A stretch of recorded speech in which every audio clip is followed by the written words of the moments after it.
Buenas noches a todos. Como mencionamos, estudiamos 4 Mishnayot del Pirkei Avot, del capítulo 3, que las dicen, esas 4 Mishnayot las dice Rabbi Akiva, el gran maestro Rabbi Akiva.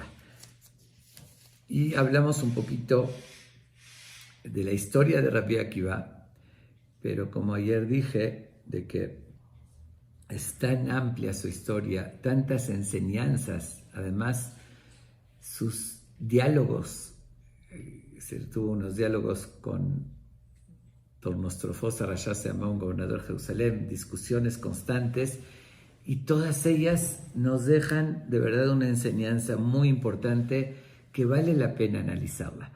Voy a continuar un poquito y voy a ver si alcanzo hoy, o si no, continúo mañana, también dar una explicación muy interesante de una visión, como dije ayer, cabalística, que responde a muchos cuestionamientos que nos haríamos acerca de él.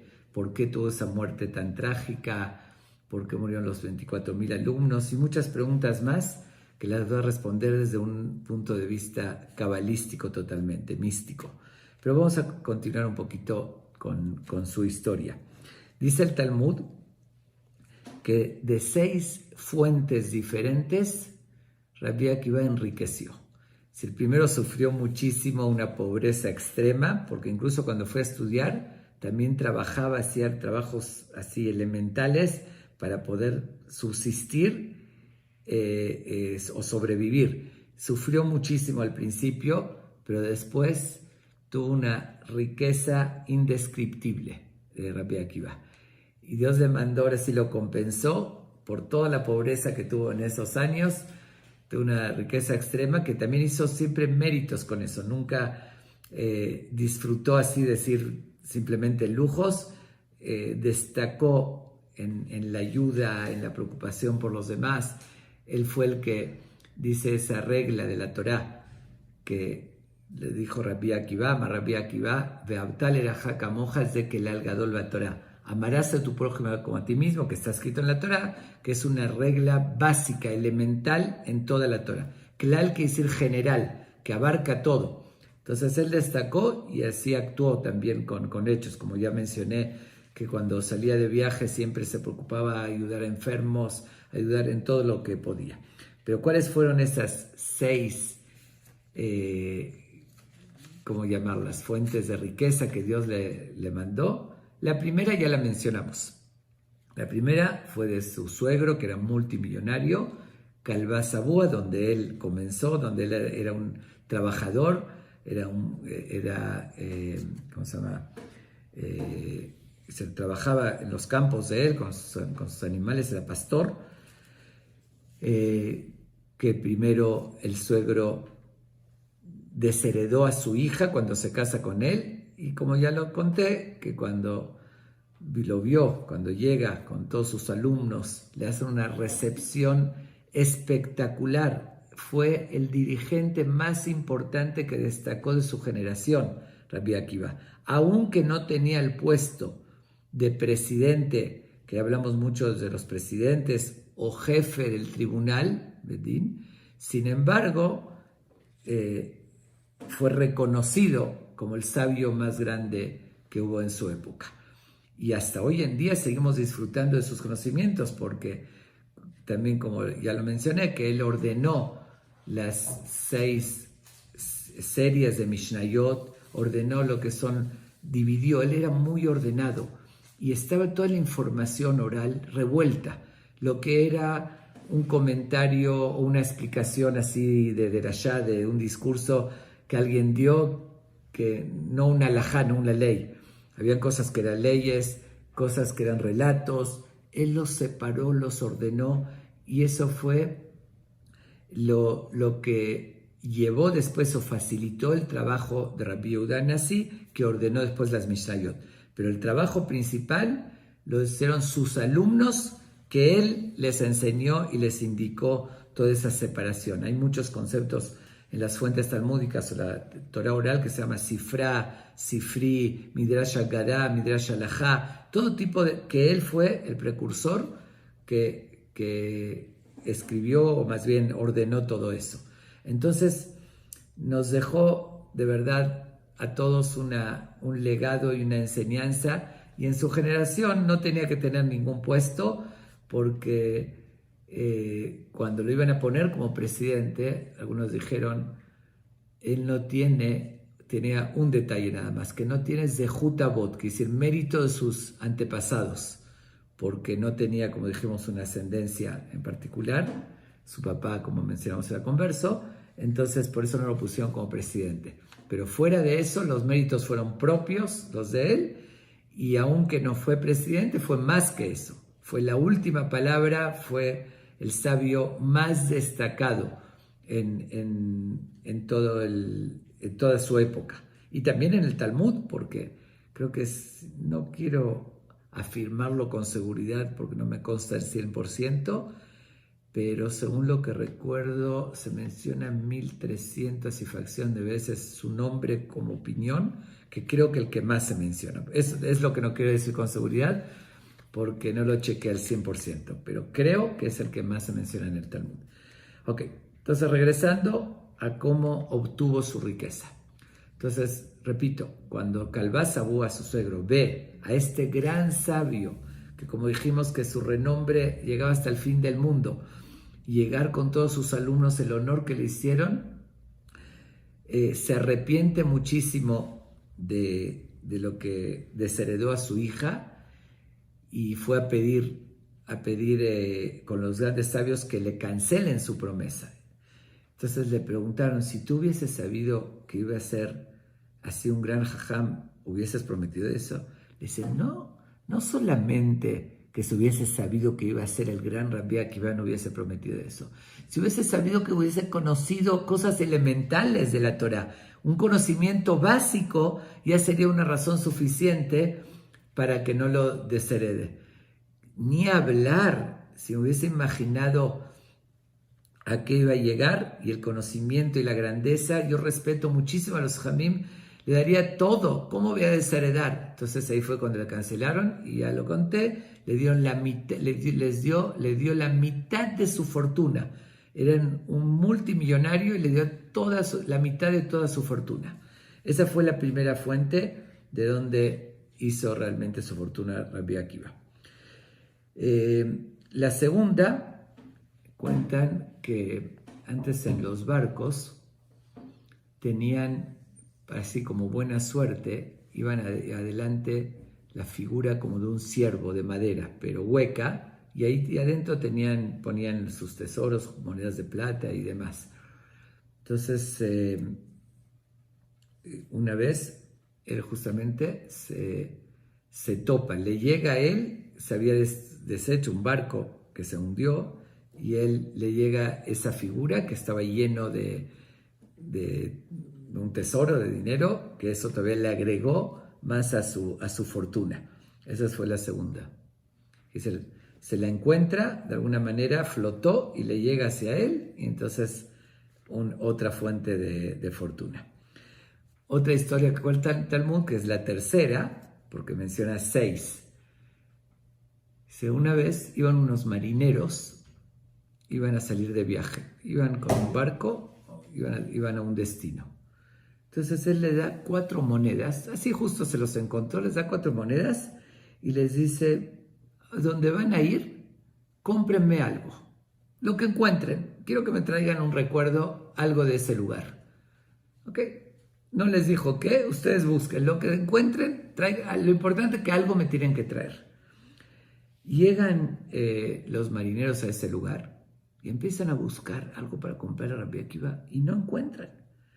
Ya se iban a ir y dijeron, pero nos pidió que algo le traigamos. Se encontraron con una caja y dice, bueno, le vamos a llevar esta caja. Las 4 monedas es por el esfuerzo de cargarla. Una caja que estaba pesada, es lo único que encontramos. Él nos pidió que lo que sea, que algo.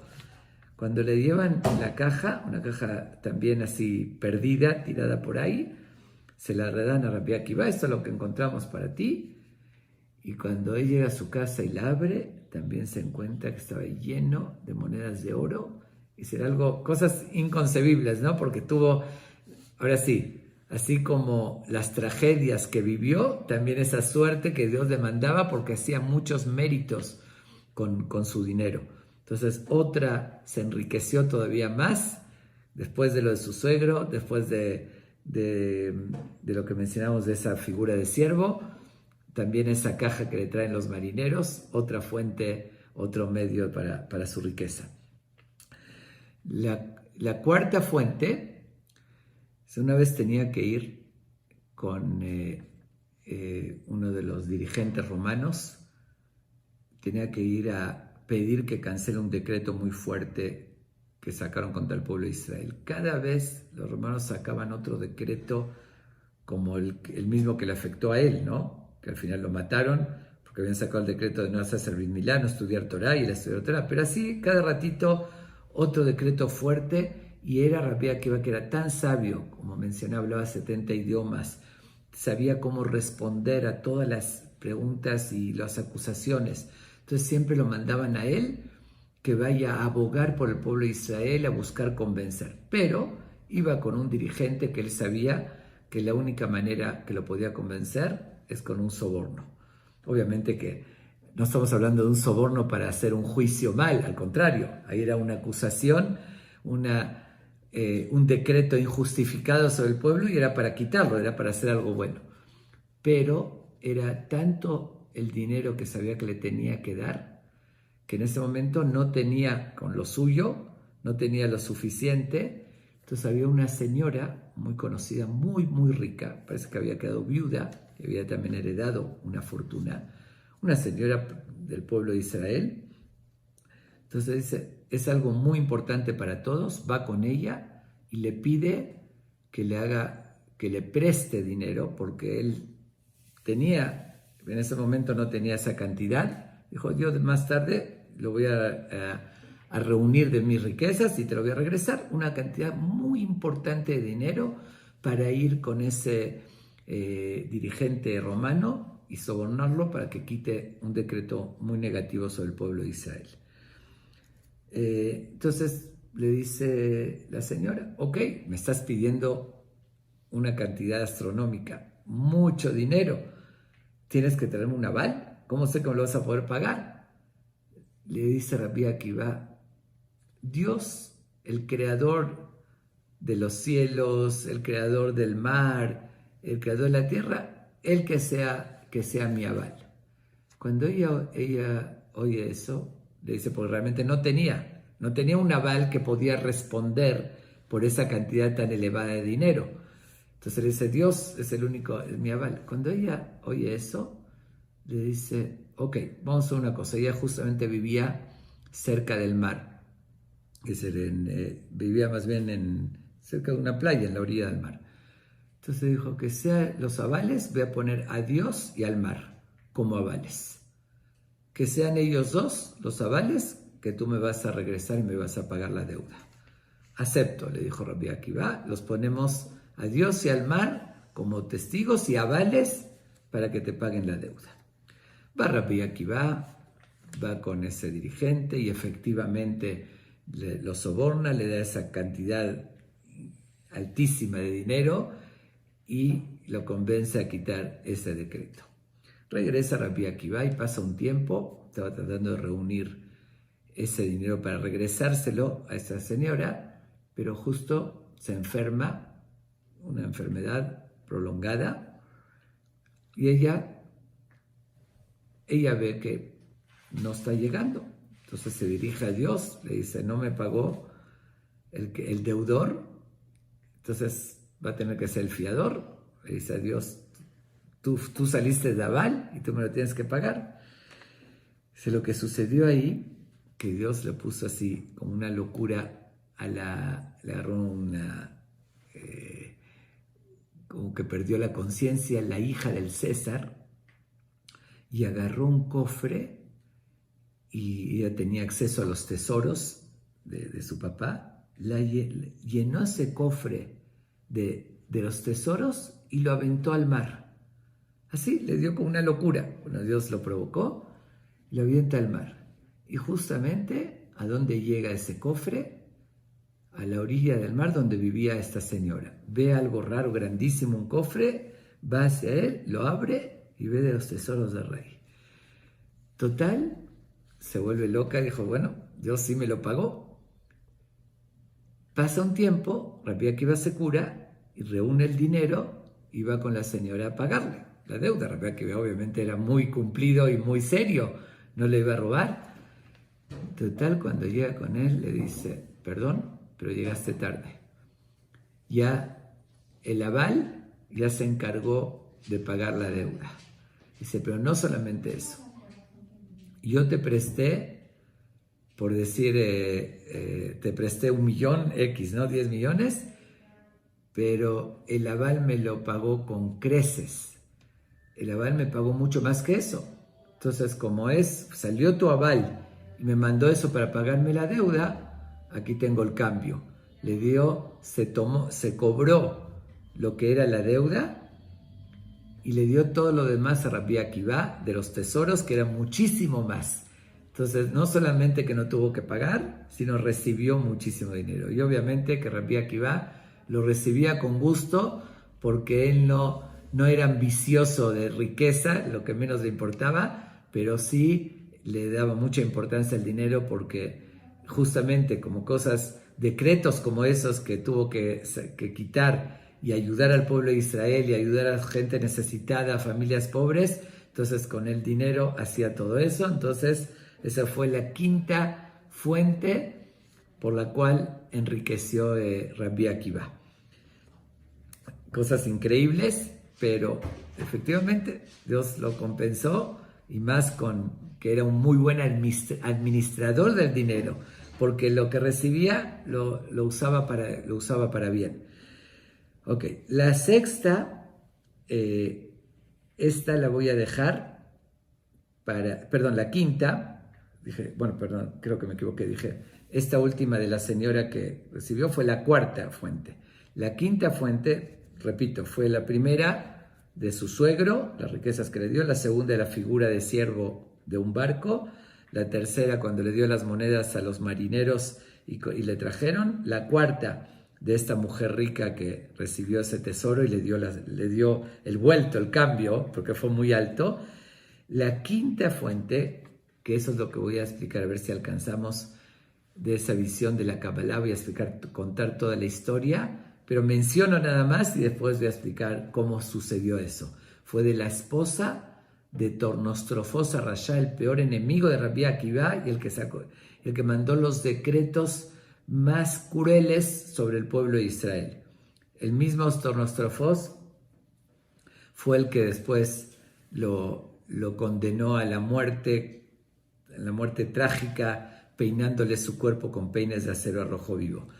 Pero vamos a ver cómo fue, después lo vamos a ver, cómo fue que enriqueció o creció su riqueza por la esposa de Tornostrofos. Esa es la quinta. Y la sexta es de una persona que se llamaba Ketia Bar Shalom. Ketia quiere decir cortado, es un apodo que le pusieron. Vamos a ver qué sucedió con él. Una vez, esto está en el en Talmud, Tratado de Avodah Zará, página 10, ahí es donde relata esta historia. De hecho, yo no menciono cada detalle de las historias de Rabbi Akiva, la fuente, pero créanme que todas están recopiladas o del Talmud o de los Midrashim que hablan sobre Rabbi Akiva, o de lo que se llama Avot de Rabbi Natán. Así como hay el Pirkei Avot del que estuvimos estudiando todo este tiempo, hay un Pirkei Avot que se llama de Rabbi Natán, que los creó Rabbi Natán, que es mucho más extenso. Este Pirkei Avot es muchísimo más largo que el que estamos estudiando, y el Rabbi Natán ahí también trae historias y comentarios. Entonces muchas cosas que conté o de Rabbi Akiva o de otros Jamim lo tomé de esa fuente, que es una fuente muy amplia. Entonces todo lo que digo, obviamente que no inventé nada. Algunas cosas no digo porque hay algunas historias que se pueden oír como fantasiosas o no conocidas, como algunas cosas que conté de Rabbi Akiva, algunas cosas incluso están recopilado de manuscritos muy antiguos de grandes jamim que escribió sobre Rabbi Akiva y que no está en el Talmud o en el Midrash, pero recopilé de todas esas fuentes para transmitirles la historia completa de estos jamim. No completa porque falta muchísimo, ¿no?, de contar, pero muchos datos que tal vez no se conocen o no son tan famosos. Pero este dato sí es famoso, lo cuenta este sí es del Talmud, del Tratado de Abodás de la página 10, que cuenta lo siguiente, que una vez había uno de los Césares, de los tantos dirigentes romanos, que uno peor que el otro, que sacaban decretos, odio, pero había uno en particular que era muy antisemita, mucho odio al pueblo de Israel. Y estaba una vez reunidos con sus consejeros, con sus súbditos, y les hace una pregunta curiosa. Dice, si alguien tiene alguna carne crecida o una llaga, algo de ese tipo en el cuerpo que le está molestando, le está doliendo, ¿qué tiene que hacer? ¿Quitarla para que se le quite el dolor? ¿O aguantarla y quedarse con el dolor? Obviamente que todos le respondieron, es obvio que le tiene que quitar para que ya se le quite el dolor. Digo, no va a ser sadista o martirizarse y decir, me quedo con esto que me estorba y me provoca dolor. Entonces él lo tradujo, esa metáfora. Dice, pues yo tengo aquí como una llaga, el pueblo de Israel que está en mi imperio, que me duele, me molesta verlos. Entonces, como ustedes me dijeron, lo tengo que quitar, que se decide exterminarlos. Así de plano, como Amán en su tiempo, exterminar a todo el pueblo de Israel, sin ninguna razón, nada más por el odio. Tenía uno de sus consejeros, que era una persona con más valores y más decente, le alegó, le dijo, en primer lugar, yo considero, y le trajo muchas citas, tanto del Tanaj que él creía, pero aparte de la historia, le dijo, Dios lo determinó, nunca vas a poder matarlos a todos. Que si quieres erradicarlo como una llaga, que lo quieres quitar, no vas a lograrlo, porque eso es algo histórico. Sí lo puedes matar muchos de ellos, puedes lastimarlos, pero erradicar como tú lo quieres hacer no vas a lograr. Eso en primer lugar. En segundo lugar, si tú vas a realmente quitar una parte que es de tu reinado, de tu gente que viven, van a acusarte todo el mundo que es como, así lo llama Malká Ketia, un reinado cortado, que le está faltando algo, que dice, vas a quedar muy mal ante los ojos de todo el mundo, que mataste una parte de tu gente y como que lo quebraste tu reinado. En verdad fue un argumento muy contundente lo que le dijo esta persona. Y él le dice lo siguiente, reacciona de la siguiente manera. Dice, la verdad que lo que estás diciendo es muy correcto, tienes razón. Sin embargo, aunque tengas razón, dice, me hiciste quedar mal. Yo dije algo y tú me refutaste lo que dije con un argumento que tienes razón, pero me estás humillando. Soy el César y tú estás alegando aquí frente de todos un argumento que refuta lo que yo dije. Por hacerme quedar mal, aunque tengas razón, la condena al que hace quedar mal al César es la muerte. Y efectivamente lo condena a la muerte. Miren qué injusticia, ¿no? Es decir, no tuvo salida porque le dijo algo con sentido y la verdad, gracias a él, efectivamente no lo hizo porque se dio cuenta que iba a quedar mal ante todo el mundo que está matando así sin justificación una parte de su gente, que él los dominaba. Pero igual, como le dijo un argumento que tenía razón y lo puso en evidencia, lo condena a la muerte. ¿Ok? Lo están llevando y en el camino Dice, una mujer también muy sabia, que se enteró, se corrió la voz, ¿por qué lo están condenando a la muerte? Porque él era del gobierno, él era también de los dirigentes, de los consejeros del César. Entonces, como que se corrió la voz por refutar, discutir con el César y refutar, y salió el chisme, ¿no? Lo que sucedió. Entonces esta mujer se le acerca y le dice, tú defendiste a este pueblo, qué irónico, pero no eres como ellos. Lo defendiste y ahorita no vas a tener el lugar, el Ganed en el paraíso como ellos, porque igual eres gente. Quiere decir, no eres uno de ellos. Él cuando ve eso y saben que lo están llevando a la muerte, dice que hizo algo fuertísimo, pero no quiero describir lo que describe el Talmud. Parece que agarró y se hizo el Brit Milá, pero arrancándose el prepucio, me refiero al mismo, para pedirle a Dios, quiero entrar a este pueblo antes de morir. ¿Ok? Pero no solamente eso, frente a testigos serios que lo estaban llevando, dijo, era una persona del gobierno y tenía muchas riquezas. Dijo, todas mis riquezas, pido que pongan testigos, se las dejo a Rabbi Akiva, que era el principal sabio, y lo que él quiera compartir también con sus compañeros. Fue una declaración antes de morir frente a testigos, efectivamente lo matan a él, pero dio la orden que las riquezas se la den, lo que le pertenece a él, se la heredó a Rabbi Akiva y su gente. Comenta el Talmud que salió un eco del cielo y que dijo, Ketia Bar Shalom, le pusieron el apodo Ketia, porque él le argumentó al rey que va a quedar cortado tu reinado. Por ese argumento, el César no mató al pueblo de Israel, entonces le llamaron Ketia, el cortado, así le pusieron el apodo, Ketia Bar Shalom Mezuman la Hayá Olam Haba. Está recibido, invitado a la vida eterna del mundo venido. Se ganó con esa acción tan heroica y valiente por la justicia, por defenderlo, y además que quiso integrarse al pacto con Dios, que se hizo el Brit Milá de forma muy dolorosa, muy fuerte, así arrancándose, y dijo, por eso, y además dejó su riqueza para que se haga el bien a Rabbi Akiva y sus compañeros, dice, Mezuman lehaya olam haba, tiene la vida eterna. Y ahí sigue diciendo el Talmud, Bajá Rabbi, lloró Rabbi, como una forma irónica de decir, miren qué increíble, esta persona en un momento, por esa acción tan valiosa y valiente, se ganó la vida eterna, lo que nosotros tenemos que hacer en toda la vida, estudiando, superándonos, y él lo logró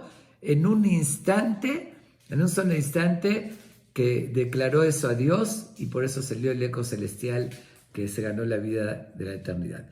Pero esta fue la sexta fuente que Rabbi Akiva se enriqueció y nos faltó la quinta, que la voy a contar con el análisis que les prometí, de ese análisis cabalístico muy interesante, que veo que lo voy a tener que dejar para mañana porque no lo quiero explicar a medias.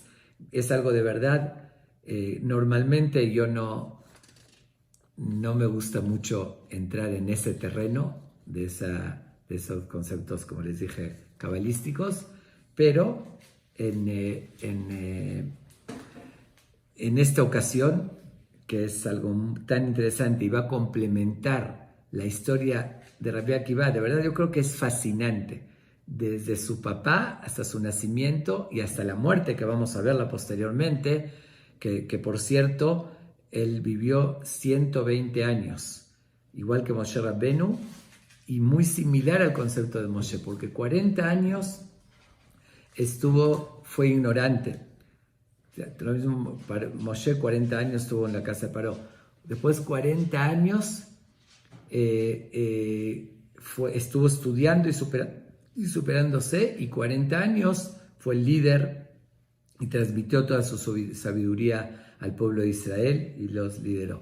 Se dividió en esas tres partes su vida. Otros grandes como Hillel, también habíamos mencionado, que fue otro, como ya lo dije, que admiro muchísimo.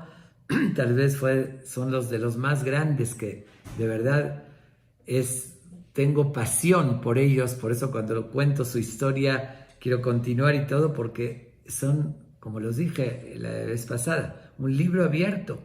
Vemos sus vidas, su comportamiento y nos está guiando. Dejaron esa enseñanza, esa luz, esa guía de su vida. Por eso no me limité aquí a estudiar nada más la Mishnah, lo que nos enseñó, que es muy profundo y muy sabio. Aquí también tenemos que estudiar su vida porque es un libro abierto. Entonces como introducción a lo que vamos a ver mañana, que como dije que es algo muy interesante, voy a contar un poquito de algunas de las discusiones que tuvo con este Tornostrofos. Algunos lo llamaban, en algunos lugares figura el nombre diferente, Rofos, Torno, Rofos, Teren, no importa, pero el nombre conocido es Tornostrofos Arrayá. Así lo menciona en el Talmud, Tornostrofos el malvado, porque de veras tenía conocimientos y era... ¿qué pasó? Tenía conocimientos y tenía odio a Rabbi Akiva en particular y al pueblo de Israel en general. Entonces, el Talmud relata que en algunas ocasiones él trataba, cuando estaban junto con el César, porque antes de que lo hayan condenado a Rabbi Akiva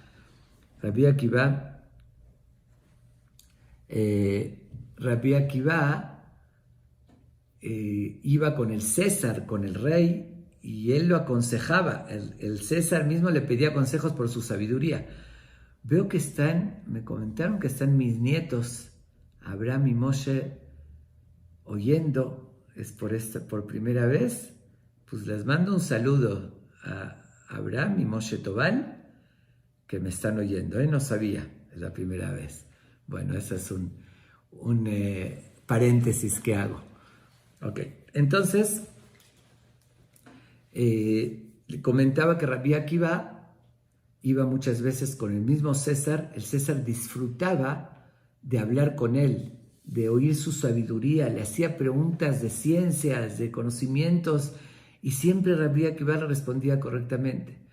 Pero en varias ocasiones se encontraba justamente Tornostrofos, que odiaba mucho a Rabbi Akiva, y cuando se enteraba que iba a ir con el César, iba intencionalmente, porque él tuvo varios puestos. Uno de ellos fue gobernador de Jerusalén, cuando ya estaban, obviamente después de la destrucción del templo. Entonces iba y no soportaba que el César lo quería a Rabbi Akiva y lo respetaba. Entonces buscaba argumentos para dejarlo en ridículo a Rabbi Akiva frente al César, pero siempre, sin ninguna excepción, como dicen comúnmente, ahí sí les haría el tiro por la culata, que al revés, él quedaba mal, que siempre respondía a Rabbi Akiva con algo sabio, contundente, y tenía una respuesta clara sobre lo que preguntaba. Voy a decir un ejemplo, porque de cada una de esas preguntas de diálogos se puede aprender, ¿no? ¿Qué pregunta le hicieron y qué respondió Rabbi Akiva con tanta sabiduría e inteligencia? Una de las preguntas famosas le dice, en la Torá se menciona repetidas ocasiones, como 36, que Dios indica la obligación de ayudar al necesitado, a los pobres, y dice también que Dios los quiere a los pobres, porque están desamparados y desprotegidos, y el que los cobija es Dios. Entonces le dice, en tu Torá, le dice Tornostrofos a Rabbi Akiva, en tu Torá se menciona que Dios quiere a los pobres. Y si Dios los quiere, ¿por qué no los ayuda? ¿Por qué es mitzvah de dar sedacá, caridad, de ayudar al pobre? Que los ayude Dios si Él los quiere. Entonces, le dice todavía el Tornostrofos, y te voy a decir a qué perdón, y si Dios no quiere, si Él mismo no quiere ayudarlo, entonces ¿por qué una persona va y le da tzedaká y lo ayuda? Está desacatando la orden del rey. porque si él quiere ayudarlos, él mismo los va a ayudar. Y si quiere que sean pobres y tú vas y le das dinero, entonces está haciendo contra la voluntad de Dios. Dios, suena una pregunta lógica. La verdad es una pregunta muy capciosa y que pudo dejar en un estado difícil a Rabbi Akiva. Y todavía le trae un ejemplo. Le dice, te voy a decir a qué se compara, le dice Tornostrofos.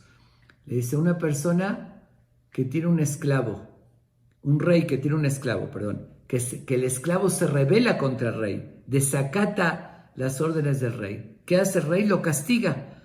Te quedas ahorita sin comer y lo manda a prisión y lo deja castigado. Llega otro sirviente del rey y le lleva comida. ¿Cómo se va a enojar el rey? El rey se va a enfurecer. Va a decir, yo lo castigué para que justamente dejarlo sin comer y castigado, y tú llegas y desacatas mi orden y vas y le das comida después de que está castigado. Le dice Rabbi Akiva, no, estás equivocado. Ese no es el ejemplo. El ejemplo es otro.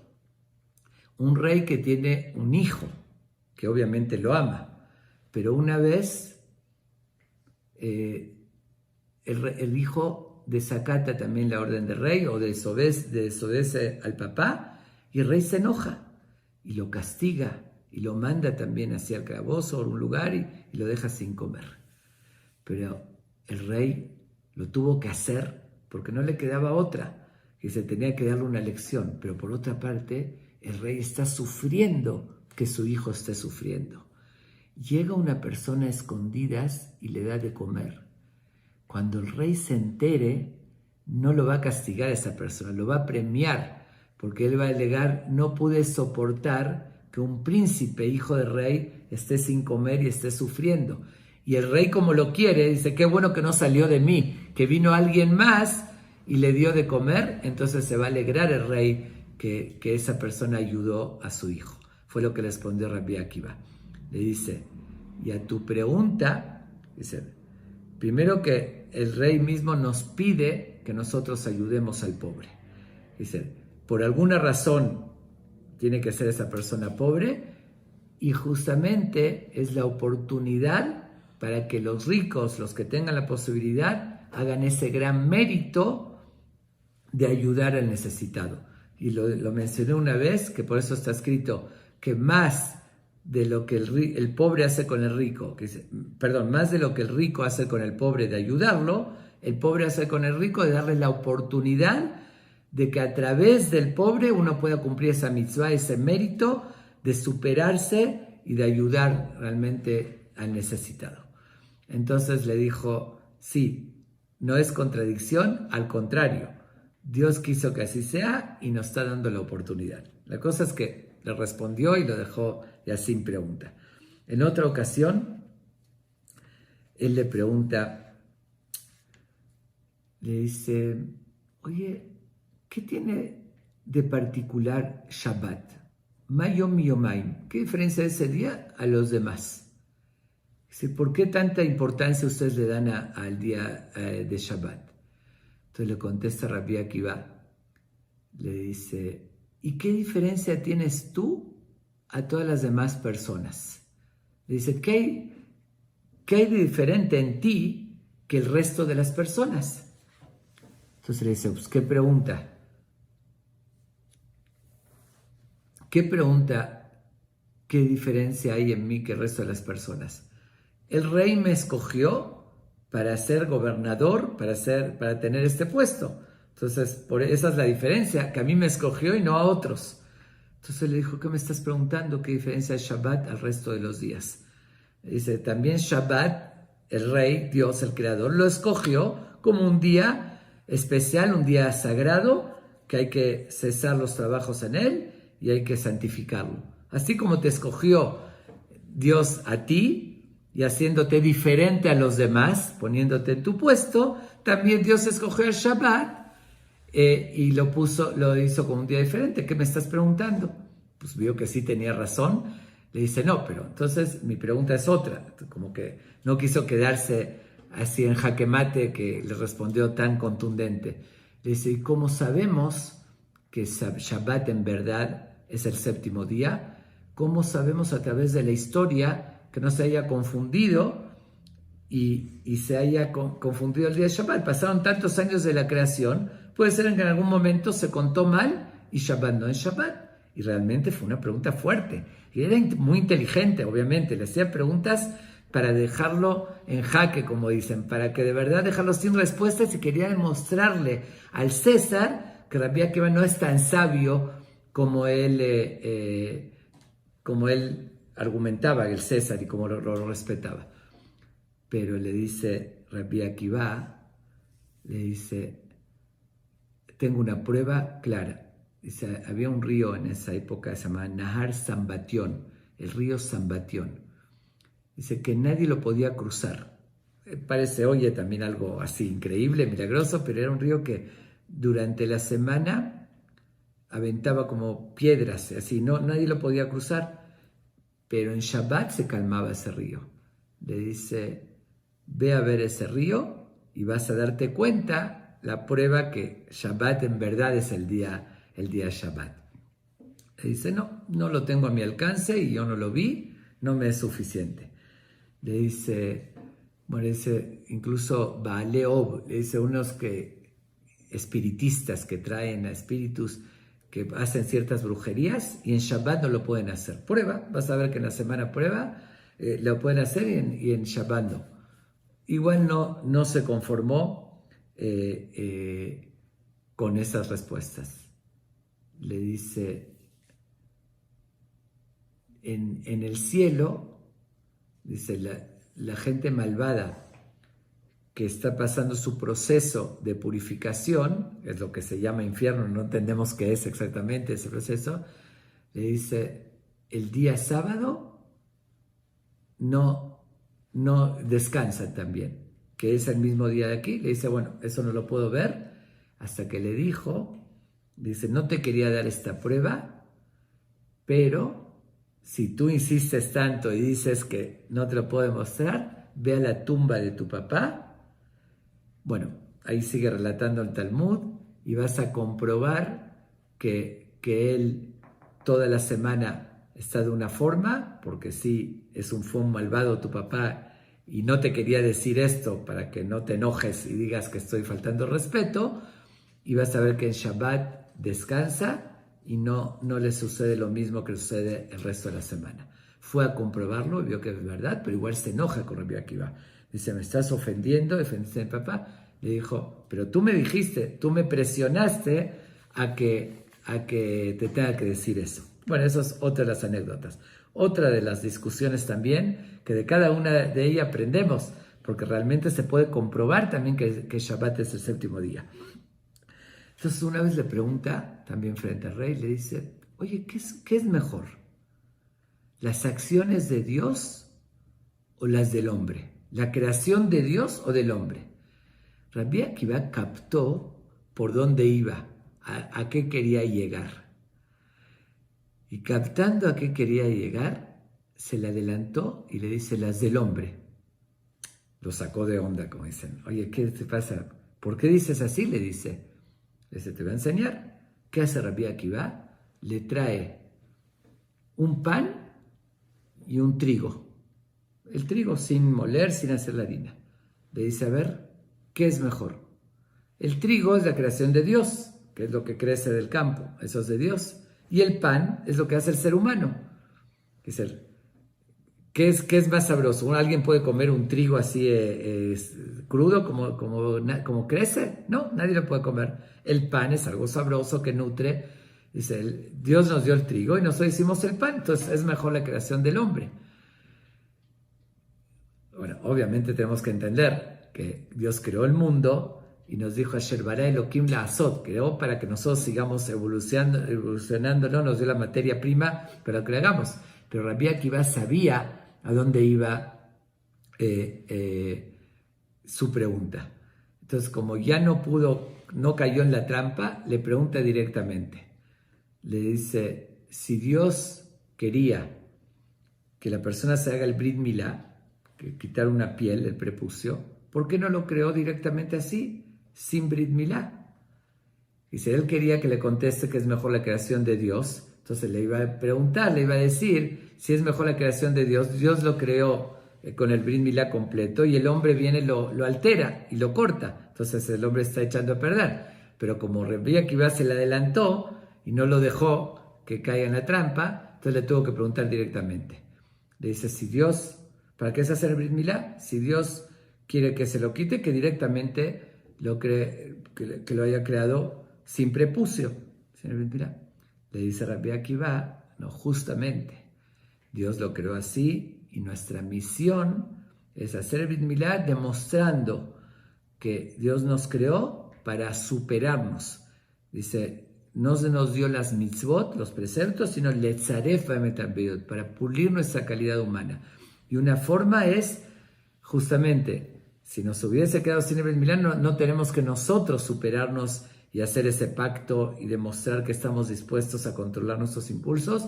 Entonces, nos creó de esa manera y nos dice que nosotros nos perfeccionemos. Esa es nuestra misión en la vida. Bueno, y así un sinfín bueno, voy a contar una más. Híjole, esta vuelta se hizo tarde y eso que no empecé con la explicación que quería dar, que les dije mañana lo voy a dar, que es muy interesante. Pero un detalle más de estas discusiones, de estas preguntas que le hizo Tonosofos a Rabbi Akiva. Una vez le pregunta, le dice, a ver, dime, ¿ustedes en quién creen? Dice, ¿en quién tienen fe? ¿En quién creen? Le dice, nosotros creemos en Dios, el creador del mundo, el todopoderoso, el creador del mundo. Y se empieza a reír Tonosofos. ¿Ves que siempre dices tonterías? Dice, ¿por qué lo dices? Le dice, porque te pregunté en quién crees y me dices que en Dios y agregas el creador del mundo. ¿Acaso me puedes demostrar que Dios es el creador del mundo? ¿Cómo afirmas que Dios, dice, una cosa que me digas que crees en Dios, es tu creencia, pero otra que me afirmes que Dios es el creador del mundo? ¿Cómo sabes? ¿Me lo puedes demostrar?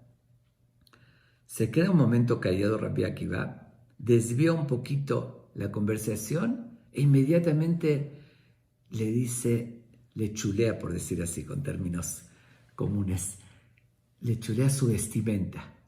Le dice, tienes una túnica, qué bonita, qué elegante. Y él sorprendido, ¿no? Porque había pique entre ellos. Le dice, ay, gracias, sí. Y le pregunta a Rabbi Akiva, haciéndose el inocente, le dice, ¿quién hizo esa prenda? ¿Quién la creó? ¿Quién la fabricó? Le dice, bueno, un sastre muy de renombre, ¿no? Un sastre muy importante. Le dice, ¿me lo puedes demostrar que lo creó? Le dice, pues ya lo hizo, ya no hay testigos, no te lo puedo demostrar, pero no hay necesidad que te lo demuestre. Digo, ¿estás viendo aquí la prenda? Pues obvio, ¿no? No se hizo sola, seguro que la hizo el sastre, no necesito traerte pruebas de eso. Entonces Rabbi Akiva le dice, entonces el que dijo algo sin sentido eres tú. ¿Tú qué me estás diciendo ahorita? Que si estoy viendo la vestimenta, no necesito pruebas que hay alguien que la diseñó. No se hizo sola. Entonces, ¿qué me preguntas y todavía te ríes de mí si te puedo demostrar quién creó el mundo? Si estás viendo el mundo, es porque hay alguien que lo creó. No necesito demostrártelo. Si estás viendo un edificio, uno que ve un edificio, ¿va a pedir pruebas que alguien lo hizo? Ve un edificio todo ordenado, programado, que tiene sus pisos, tiene sus casas. No se puede haber hecho solo que brincaron unas piedras y se formaron.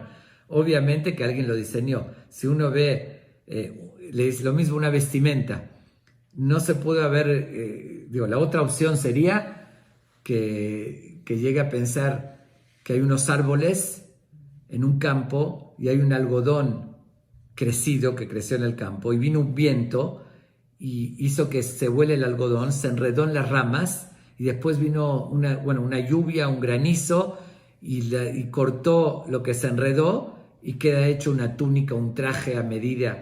¿Alguien podría creer eso? Obviamente que es imposible. ¿Ves un traje hecho a medida? Seguro que alguien lo hizo. Entonces le dice Rabbi Akiva, así de sencillo.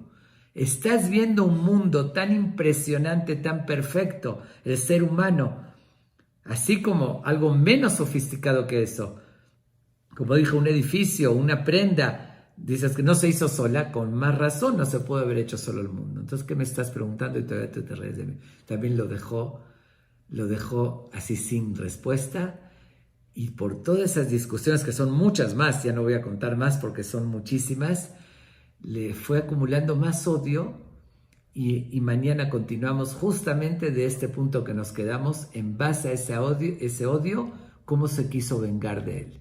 Le pidió a su esposa que lo ayude para vengarse de él. Eso lo vamos a ver mañana. Continuará.